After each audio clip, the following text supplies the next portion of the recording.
Exert होना मतलब हमको सबको इनकरेजमेंट मिलना कि हम सहायता उत्साह हम सबको जरूरत है। मैं हाँ कि नहीं? आज हम बात करेंगे, शांत नहीं बैठेंगे। क्लास नहीं हो रहा है, मैं स्कूल में टीचर हूँ बट यहाँ टीचर नहीं हूँ। मैं आज शायद मैं जो वचन प्रभु ने मुझसे बातें जिस पे किया है, शायद ये मुझे ऐसा लगता है सबके लिए नहीं होगा, प्रॉब्ली सबके लिए हो सकता है, बट कुछ ऐसे लोगों के लिए है जो जीवन में एक फेज में चल रहे हैं। फेज समझते हैं? एक पड़ाव की ओर बढ़ रहे हैं या फिर एक दौर में जा रहे हैं। शायद कीजिएगा क्या कुछ ऐसे लोग हो सकते हैं जो रुके हुए हैं कोई कामों के लिए, कोई उत्तर के लिए रुका है, कोई समय आने के लिए रुका है। कुछ लोग हैं ऐसे जो सही समय के लिए रुके हैं, प्रार्थना में रखे हैं कुछ बातों को, उसका उत्तर मांगने के लिए उत्तर मांग रहे हैं यीशु से। आमीन। सो आज सब मैं आप सबको आज उत्साहित करने आया हूँ कि आपका प्रार्थना अनसुना नहीं हो रहा है। आमीन। आपका प्रार्थना भले थोड़ा देरी से हो रहा है, शायद आपको लग रहा है ऐसा, बट हम सब का प्रार्थना सुना जा रहा है। आमीन। हमारे खुदा जो है वो जिंदा खुदा है। Hallelujah, hallelujah. सो आज मैं उन लोगों से बात करने वाला हूँ जो शायद हर्ट हो चुके हैं, दुख में हैं, उन लोगों से जो रिजेक्ट हुए हैं कभी लाइफ में, अभी अगर रिसेंटली हुए हैं तो प्रेज गॉड आपके लिए ये वचन है। जो लोगों को धोखा मिला है, खासकर अपने लोगों से धोखा मिला है, नजदीकों से, रिलेटिव्स से या फिर दोस्त से, किसी का भरोसा टूटा है ऐसे लोग। आप भले हाथ नहीं उठा रहे, मैं देख रहा हूँ आपको है ना, आपके चेहरे में ब्रदर मैं ही हूँ। आपने सब कुछ सही किया है जीवन में, फिर भी आपके साथ गलत हुआ है। ऐसे लोगों से मैं बात करने वाला हूँ आज। हम ऐसे एक व्यक्ति के बारे में देखने वाले हैं। हम सब जानते हैं उसको, बहुत अच्छा बंदा है बाइबल में। एंड आज रिफ्लेक्शन में भाई दर्शन ने बताया थोड़ा उनके बारे में। एंड मैं ऐसे सोचता हूँ जो मैं पढ़ रहा हूँ उससे हम बात, प्रभु हमसे उस रीडिंग से बात करता है, राइट? सो उस रीडिंग से ही, और आज हम सब इमेजिन करेंगे। क्या करेंगे? इमेजिन किसको बताया? सोचेंगे, कल्पना ऐसा करेंगे कि हम वो स्टेट में हैं। अगर आप नहीं हैं फिर भी आप सोचिए, ठीक है? थोड़ा मुझे सहायता होगा। आमीन। सो आइए हम जाते हैं। ये बंदे का नाम मैं ज़्यादा सस्पेंस नहीं दूंगा। इसका नाम है यूसुफ। नए करार में जीसस का पिता यूसुफ नहीं, पुराने करार में जो है जेनेसिस में, कोई हमारे लिए पढ़ सकता है जेनेसिस 39। मैं कुछ वचन बोलूँगा, अब आप कुछ वचन ही पढ़िएगा, पूरा पढ़ने के लिए समय नहीं है। 39 नहीं, सॉरी, जेनेसिस 37 वर्स 3। कोई पढ़ सकता है? अपने सब पुत्रों से बढ़ के यूसुफ प्रीति रखता था, क्योंकि वह उसके बुढ़ापे का पुत्र था, और उसने उसके लिए एक रंग-बिरंगा अंगरखा बनवाया। Thank you sister. क्या लिखा है? यूसुफ से कौन प्रेम करता था? याकूब, इजराइल। ओके, सबसे ज्यादा कितने बच्चे बेटे थे उनके? 12 बेटे थे, और ये 11वां बच्चा था, मतलब सेकंड लास्ट। पर उससे सबसे ज्यादा, कुछ लोग अपने पहलोटों से बहुत ज्यादा प्रेम करते हैं, कुछ एकदम छोटों से, और ये थोड़ा सेकंड लास्ट है। आमीन। एंड ये अच्छी बात है। मैं आपसे कहना चाहता हूँ, पिता, हमारे जो स्वर्ग पिता है, वो आपसे भी प्रेम करते, बहुत प्रेम करते हैं। वहां पे एक शब्द लिखा है रोब। हिंदी में क्या है सिस्टर? अंगरखा लिखा है ना, थोड़ा याद रखिएगा अंगरखा को, हम आगे देखेंगे उसको। हम सब जानते हैं। फिर उसके बाद नीचे सब कुछ लोगों को जिसको नहीं पता है उनके लिए मैं बोल रहा हूँ कि उसके भाई थे, 11 भाई थे, और वो लोग ऑब्वियसली, पिता अगर किसी से बहुत ज्यादा प्रेम करता है उससे क्या करते हैं? जेलस होते हैं, है ना? हमने कभी, अगर हम छोटे भाई बहन या बड़े हैं तो हमको समझता है, राइट? बट क्या हो रहा था, ये लोग सिर्फ जेलस नहीं हो रहे थे। क्या हो रहे थे? उसमें लिखा है, वर्ड क्या लिखा है? अगर आप आगे पढ़ेंगे तो कहा है कि नफरत करते थे। बहुत बड़ा वर्ड है। क्या करते थे? नफरत करते थे। कितना नफरत? वो ऐसा नफरत था जो बढ़ते जा रहा है?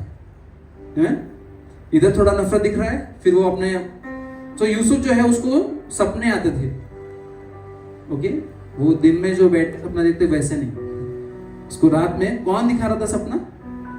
परमेश्वर दिखा रहे थे सपना उसको। क्या सपना था ये? आगे क्या होने वाला है, राइट? बट हमारा जो यूसुफ है बहुत उत्सुक अपने भाइयों को जाके बता देता था कि अरे मैंने ऐसा सपना देखा कि तुम मेरे सामने झुक रहे हो। पिता को बता मैंने ऐसा सपना देखा, और उनका प्रेम बढ़ रहा था ना उसके लिए। प्रेम बढ़ रहा था नहीं, नफरत बढ़ रहा था। मैं सो अगर कोई हमसे नफरत करता है तो दिखता है उनके थोड़े से, जितना भी छुपा ले पर दिखने लगता है कि भाई इसको मुझसे ऐसा प्रेम नहीं है, ऐसा थोड़ा सा कि समझ नहीं आता है, राइट?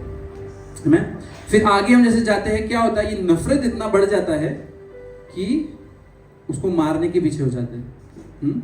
हम आगे देखते हैं, वो लोग प्लान बनाते हैं, उसको दूर से देखते थे।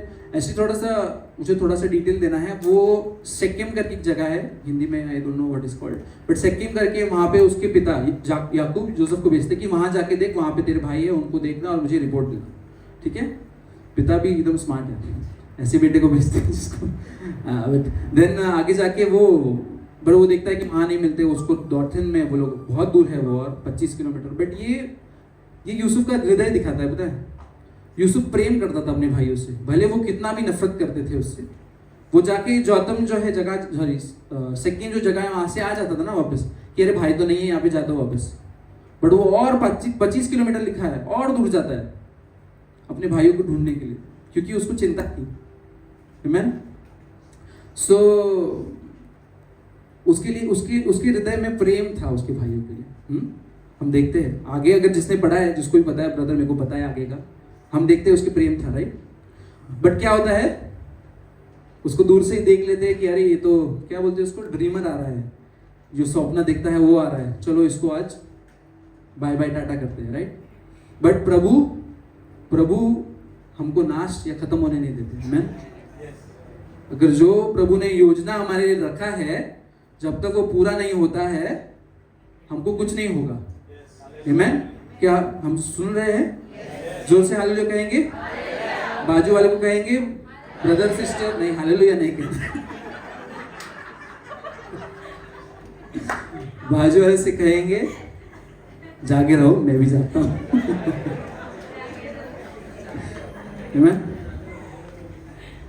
फिर आगे क्या होता है, उसके भाई उसको खड्डे में फेंक देते हैं, उसको मारने वाले होते हैं बट नहीं मार पाते उसको। मतलब रूबेन बोलता है कि नहीं मारते, उसको खड्डे में डालते हैं। फिर उसके बाद क्या होता है, वापस देखते हैं कि खाना खाने बैठते हैं, उसको बेचारे को भूखा रहेगा, पता नहीं, उसको खाना भी नहीं पूछते। और फिर देखते हैं कि कुछ इश्माइलाइट्स या मिडनाइट्स जा रहे हैं, उसको बेच देते हैं, राइट? अब तक स्टोरी कैसे चल रहा है? थोड़ा सैड चल रहा है ना। भाई, पिता प्रेम करता है, भाई नफरत करते हैं, भाई ने उनको उसको। पहले तो मैं सोच रहा हूँ, आप मेरे साथ इमेजिन कीजिए, जैसे मैंने बोला, कल्पना कीजिए मैं जा रहा हूँ भाइयों के पास, ऐसे भाई जिसको मैं, जिसके साथ मैं बचपन से रहा हूँ, जिसके साथ मैंने खेला है, बड़ा हुआ हूँ, वो लोग मुझे क्या कर रहे हैं? गड्ढे में डाल रहे हैं। वो लोग मुझे क्या कर रहे हैं? मारने का प्लान कर रहे हैं। मतलब इट वॉज अ शॉकर ना, मतलब एक शॉक लगने वाली बात है कि मेरे खुद के भाई। क्या आप सोच सकते हैं कितने लोग ऐसे लोग हैं? आप हाथ में तो उठाइए, चलेगा। जो सबसे करीब जो था उसने आपको धोखा दिया ऐसा, और आप शॉक में आ गए। कितने ऐसे लोग हैं जो धोखा ऐसे पाए हैं लोगों से? हाँ, कुछ लोग हाथ उठा रहे हैं। हाँ, जब आप एक्सपेक्ट नहीं कर रहे थे, वो शायद भूखा प्यासा आया होगा कि अरे भाई मिल गए, खाना मिलेगा, प्याज नहीं, बट क्या मिला? और सबसे अच्छा बात क्या है पता है? उसको बेचने के बाद 39 वर्स 2 में कोई पढ़ेगा? सिर्फ वर्स 2 और वर्स 21 भी पढ़िए। 39 वर्स 2 39। स्वामी के घर में रहता था और यहोवा उसके संग था, इसलिए वह भाग्यवान पुरुष हो गया। हाँ, यहोवा उसके 21 ऑल्सो, थैंक यू। पर यहोवा यूसुफ के संग रहा और उस पर करुणा की, और बंदी गृह के दरोगा के अनुग्रह की दृष्टि उस पर हुई। ओके, क्या लिखा है वहां पे? यहोवा उसके संग था। अब मुझे बताइए, अगर यहोवा उसके संग था तो उसके भाइयों ने उसके साथ ऐसा क्यों किया? अगर यहोवा उसके संग था तो उसको मारने का क्यों अटेम्प्ट हुआ? अगर यहोवा उसके संग था तो वो गड्ढे में क्यों गिरा? अगर यहोवा उसके संग था तो उसके पर जो इल्जाम लगाया था पोतीफर ने, उसकी वाइफ ने, तो वो सच क्यों नहीं मिला उसको वो जस्टिस क्यों नहीं मिला, न्याय क्यों नहीं मिला? उसकी कोई गलती? पर वचन क्या कहता है? सोने वाले लोग करिए हालेलुया, वेरी गुड। जागते वाले लोग करिए हालेलुया, सब जाग गए, वेरी गुड। पर क्या कहा है? यहोवा उसके संग था। आप मुझे बोलेंगे ब्रदर, अगर यहोवा मेरे संग है तो मेरे साथ सब अच्छा होना चाहिए, हाँ? होना चाहिए कि नहीं? इसमें आगे लिखा क्या है पता है? अगर आप पढ़ेंगे, जो पोतीफर था वो देख पा रहा था यहोवा उसके संग था। आगे पढ़ेंगे तो जो सोल्जर था यहाँ पे, जहां पे उसको रखा गया था, वो देख पा रहा था कि यहोवा उसके संग था।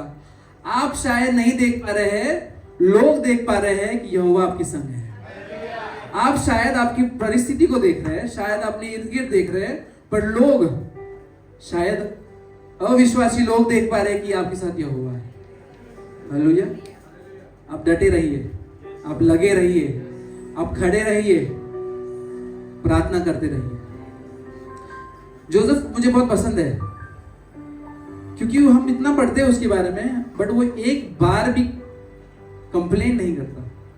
एक बार भी उसके पास चांस था, उसके पास पूरा फेयर था कि अगर वो रेबेलियस या बलवा करने लगे या वो गलत रास्ते में चले जाए, क्योंकि सब गलत हो रहा था ना।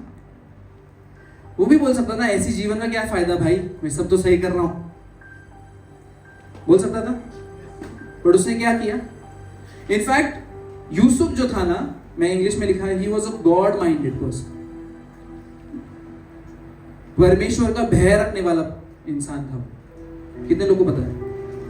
क्योंकि वर्स 9 में उसमें लिखा है, 39 वर्स 9 में वो बोलता है कि मैं परमेश्वर के खिलाफ कैसे जाऊं ऐसे पाप करके, या ऐसा पाप कैसे करूं। ये किसका स्टेटमेंट है पता है? एक गॉड माइंडेड पर्सन का।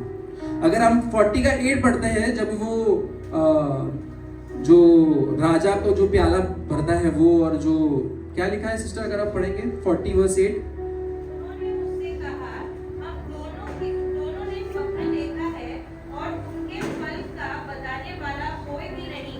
यूसुफ ने उनसे कहा, क्या स्वप्नों का फल कहना परमेश्वर का काम नहीं है? हाँ, यहाँ पे वो क्या बोलता है उन लोग को, दोनों को, कि ये परमेश्वर का काम है।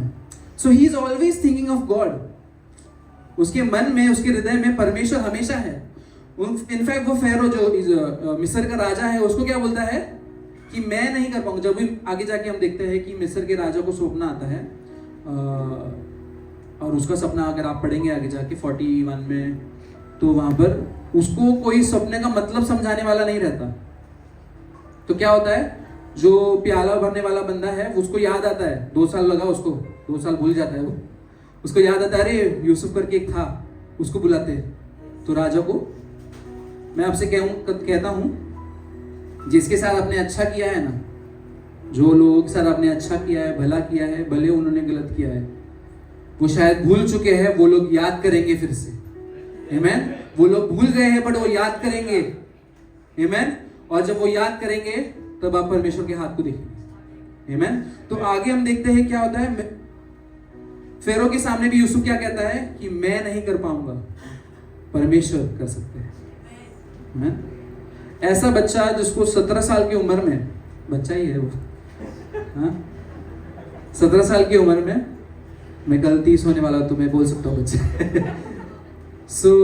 ऐसा जो लड़का था, उसको बचपन से ही उसको स्वप्न आता था। और एक बात मैं बोल देता हूँ, आपको क्लैरिटी देता हूँ, उसको स्वप्न का मतलब परमेश्वर ने उसको वो भी वरदान दिया था कि मतलब क्या होता है स्वप्न का। आमीन। और उसके साथ उसको प्रभु ने बुद्धि भी दिया था। आमीन। जब प्रभु को आप आगे रखते हैं, सब प्रभु आपको उठाते हैं। आमीन।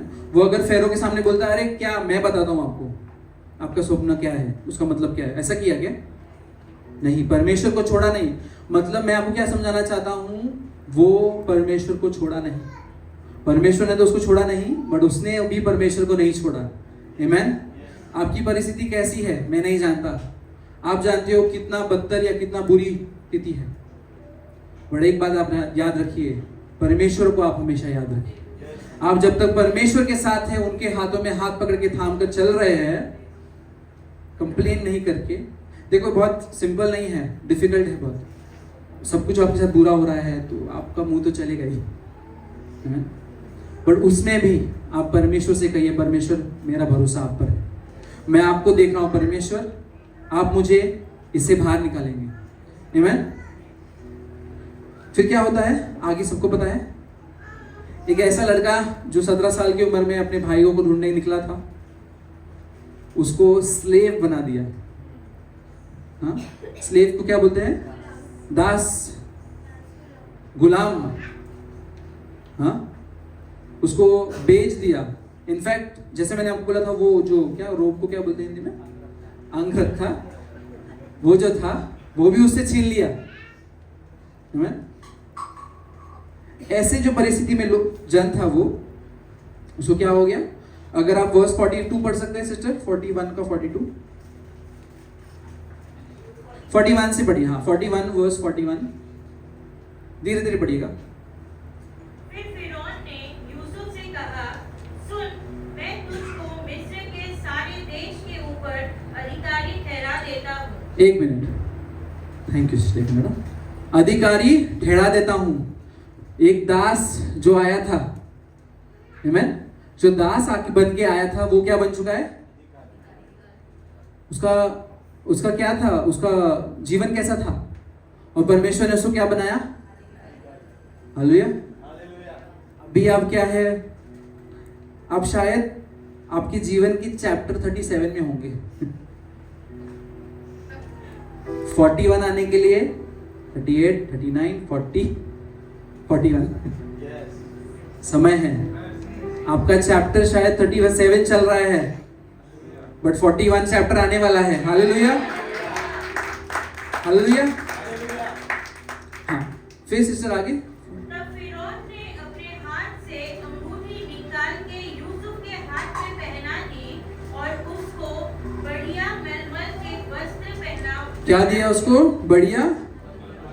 उसके पिता ने एक वस्त्र दिया था उसको, अंगरखा दिया था, राइट? क्या किया उसके भाइयों ने? शत्रु, शायद आपको लग रहा है आपकी शत्रु या फिर आपके इर्द गिर्द लोग शायद आपसे कुछ छीन रहे हैं। मैं आपसे कहना चाहता हूं, परमेश्वर ने आपके लिए उत्तम चीजें रखी हैं। अंगरखा, राजा ने अंगरखा दिया, मतलब कितना वैल्यू है। मैं अंगूठी भी दिया। अंगूठी मतलब क्या होता है? अथॉरिटी दिया। मैं एक स्लेव को अथॉरिटी मिल गया, ये सिर्फ परमेश्वर के राज्य में हो सकता है। मैं अंगरखा दिया और क्या दिया? उसको identity the. Sister thank you. अब उसने अपनी आइडेंटिटी खो दी थी। आपको पता है, आप धीरे धीरे पढ़ेंगे आगे तो कोई भी उसको यूसुफ नहीं बुलाता। 37 से आप आगे बढ़ेंगे, सब उसको बोलते हैं हिब्रू, ना, हिब्रू स्लेव। यहाँ पे क्या होता है? उसको आइडेंटिटी मिलती है। आमीन। शायद आप खो रहे हैं अपनी आइडेंटिटी, आपको लग रहा है। आइडेंटिटी को क्या बोलेंगे बिल्कुल? पहचान। शायद अपनी पहचान आप खो रहे हैं। कुछ लोग हैं ऐसे। शायद आप इतना लोगों के लिए कर रहे हैं, शायद आप इतना अपने जनों के लिए कर रहे हैं, आपको लग रहा है आपका जीवन ही ऐसा है। ऐसा नहीं है। जिसके भाइयों ने उसको फेंक दिया था, जिसने बहुत अच्छा काम किया पोतीफर के घर पे, पर उस पर इल्जाम लगाया गया, उसको फेंक दिया गया तहखाने में, उसको प्रभु ने उठाया। उसको प्रभु ने उठाया। हालेलुया। वो डिमोट होते जा रहा था, राइट? बट आपको प्रभु प्रमोट करेंगे, आपको प्रभु अलग स्तर पे लाएंगे। आप जैसे आज है 37 चैप्टर में, आप 41 में वैसे नहीं रहेंगे। हालेलुया। कुछ बातों को मैं कहूंगा और फिर समाप्त करेंगे। हमारा पर्पस ग्रेटर है, हमारा जो उद्देश्य है जीवन का वो बड़ा है। आमीन। उसका उद्देश्य उसको पता चल गया था 17 साल की उम्र में। 17 साल की उम्र में उसको पता चल गया। 30 साल की उम्र में, वचन कहता है 30 साल की उम्र में यूसुफ प्राइम मिनिस्टर बोल सकते बन चुका था इस मिस्र का। 17 से 30 अगर देखेंगे तो कितना साल होता है? किसका मैथ्स अच्छा है? 13 साल। 13 साल। मुझे लगता है हर रोज वो पूछता होगा कब कब, आमीन। किस दिन? उसको नहीं पता था, हमको पता है, हम पढ़ रहे हैं, पर उसको नहीं पता था। वो 37, 38, 39 चैप्टर में था ना। हमको गॉड माइंडेड होना बहुत जरूरी है। हमारे इर्द गिर्द जो लोग हैं उनके सामने हम कैसे हैं, क्या बोलते हैं, बहुत मायने रखता है। अगर आप अन्य जाति के सामने या फिर अविश्वासी को अपना दुख दर्द बता रहे हैं, उसके पास सोल्यूशन नहीं है। जिसके पास सोल्यूशन है उसके सामने जाइए, आमीन। और प्रभु के टाइमिंग में भरोसा रखिए।